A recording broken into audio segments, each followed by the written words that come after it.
Thank you. Thank you.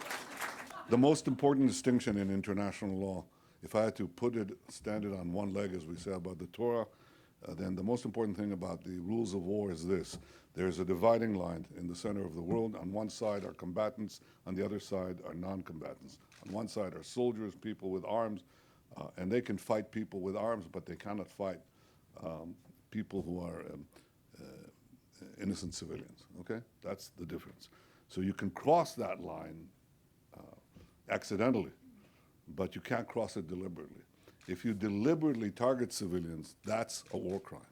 What the terrorists, including the terrorists in Gaza, do is something entirely different. They target civilians deliberately. They target our cities. They target Ashkelon, as they did today. They target, the communities around Gaza. They target Tel Aviv. They target Jerusalem, whatever. Okay? They deliberately target civilians. That's a war crime. Now they commit a second war crime.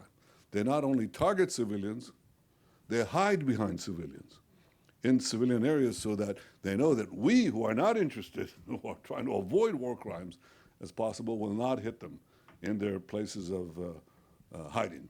So they're committing a double war crime. They're targeting civilians and they're hiding behind civilians, trying to basically receive a safe situation where they can keep on doing this. What Israel did the other day, 2 days ago, has fundamentally changed that equation, because we were able to hit them in their hiding places with enormous precision, and to minimize civilian non-combatant lives, loss of lives, to the barest minimum. The last point I would say is that I wish that there was this moral clarity also in Europe, and we don't have it, because Europe the other day decided to act against Israel and to put labels on products that are made here. They don't join exactly the sanctions against Iran. They join sanctions against Israel. Unbelievable.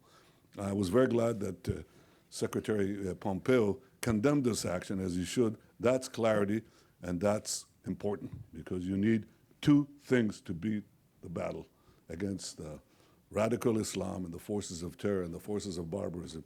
You need clarity and you need courage. And I see Mike Pompeo as having both. Thank you. Thank you very much. Here.